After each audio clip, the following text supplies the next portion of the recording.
Welcome to our first video of the year, which is on the prerequisite chapter, section 1 and 2. The first section talks about real numbers. And basically, what we are first going to do is review how do we write a fraction as a decimal. And we all remember that basically we divide the denominator by the numerator. And so if we go 8 into 7, it doesn't work, so we add a 0.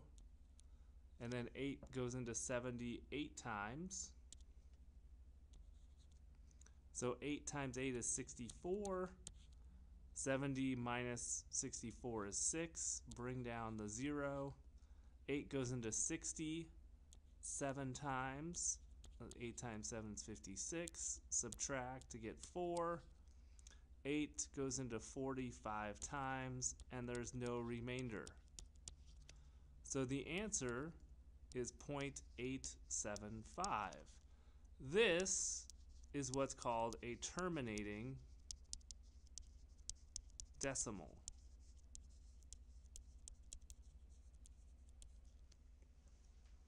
If we write 2/3 as a decimal,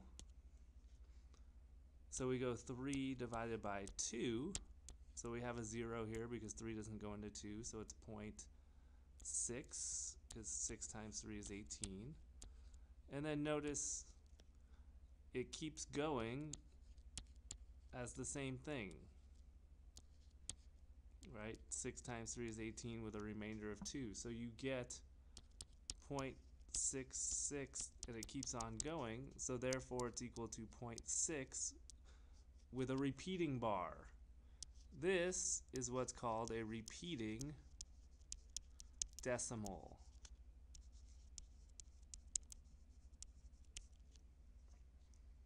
All right, next page. Oh, before we go on to the next page, sorry. Whenever you have a fraction, all fractions can be written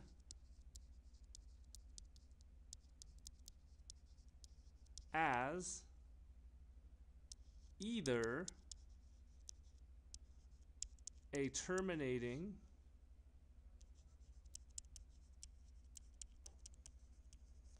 or repeating decimal. That's a fun fact about fractions, is that when you write them as decimals, they can be either terminating or repeating, one or the other. All right, you cannot have a fraction that is not terminating, not repeating. That is not possible. So anytime you have a fraction, when you divide, it's either going to be a terminating decimal or a repeating decimal. You're guaranteed of that outcome, one or the other. All right, moving on to the next page that talks about inequalities. So the first question says write all numbers less than -3 in inequality notation. Well, remember, inequality notation is where you say x and then you have less than -3. That's inequality notation. Interval notation is when you use the parentheses and the brackets. So if you're saying less than -3, so you go from -infinity to -3, and you have a parenthesis because remember it's not less than or equal to. And when you graph this on a number line, and you have -3 here, because it's not less than or equal to, it's just less than, you put an open circle that goes to the left. All right, go ahead and try the next one on your own. Pause the video, and then I will go over the answers. All right, write all real numbers greater than or equal to 3 and less than 12 in inequality notation. Well, if it's greater than 3 but less than 12, that means it's between the two numbers, and that's how you write between the two numbers in inequality notation, where the x is between and you have two less than symbols. Interval notation, you're going to put a bracket because it's equal to, and then it's going to start at 3, end at 12, and you're going to have another bracket because it's equal to.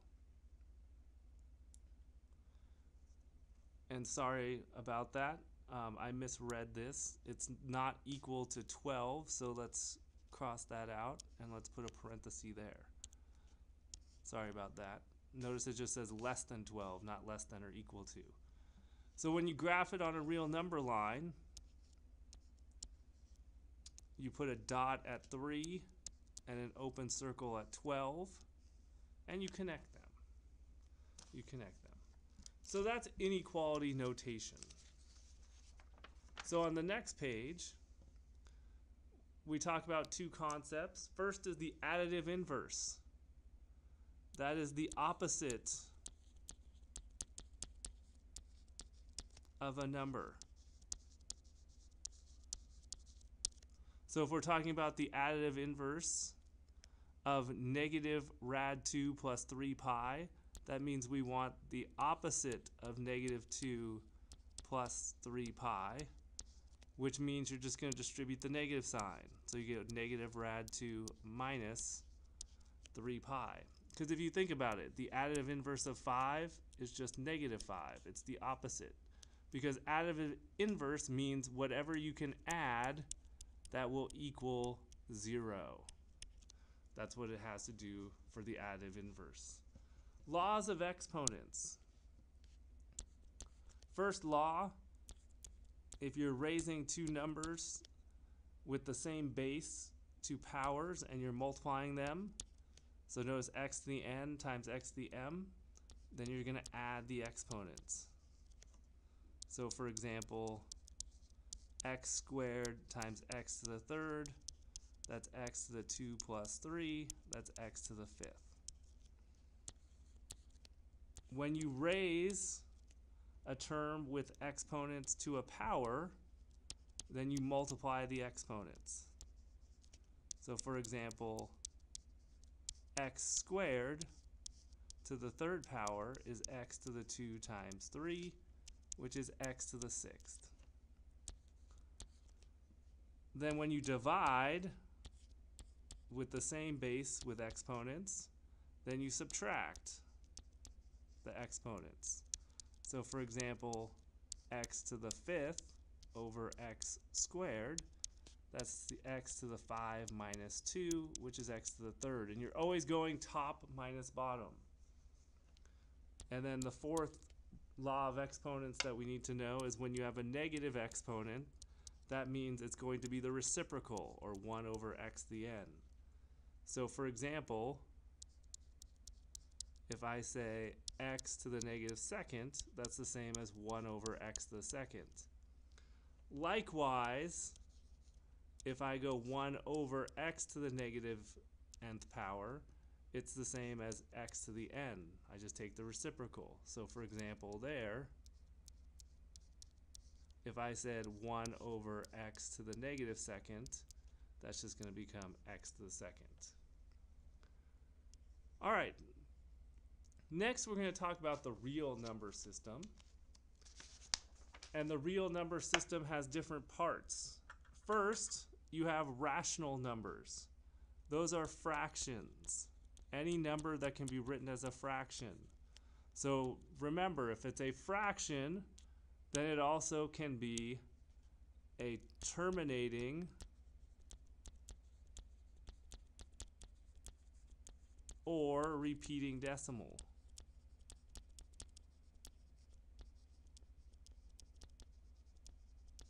Those are fractions. Irrational is when it's a non-terminating or non-repeating decimal. And we'll talk about examples of that in a second. So a type of rational number is an integer. Integer is a positive or negative whole number, including 0. But integers do not have any fractions or decimals.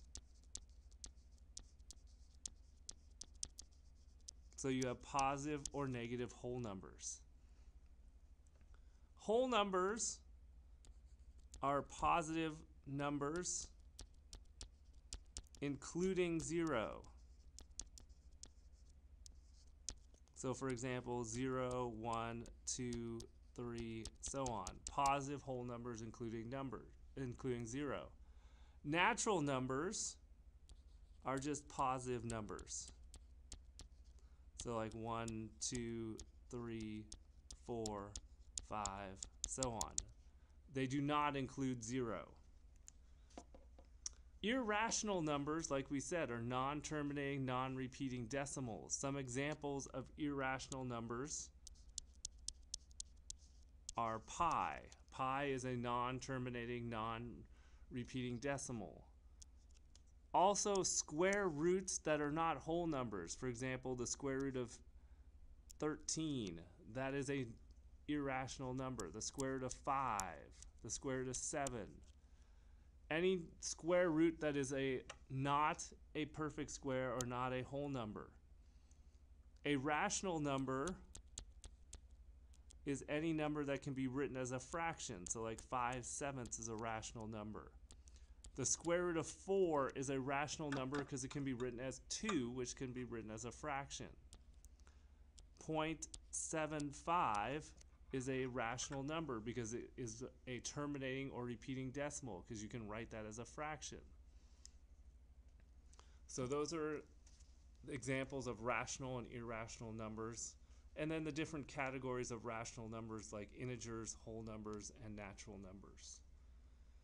All right, the last page, there's 2 questions here that you're going to have to answer, and that is how to rewrite an expression without absolute value symbols. And remember, the absolute value symbols make everything positive. So what you have to ask yourself is pi minus 2, is that positive? If yes, then remember, taking the absolute value of a positive will keep it a positive.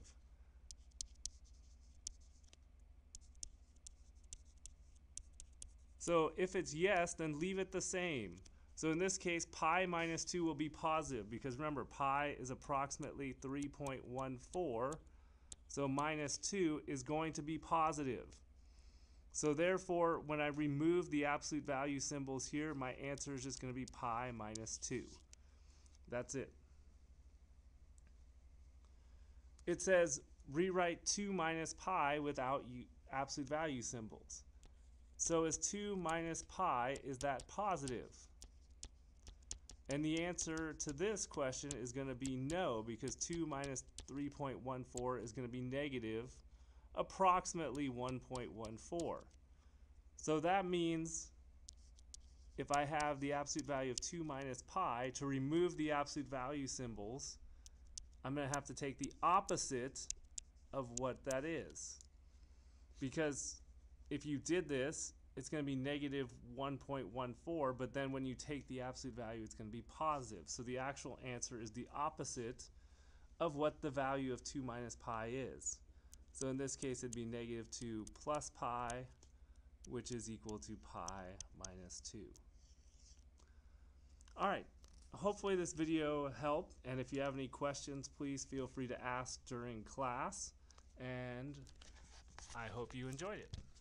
All right, have a good first day of school.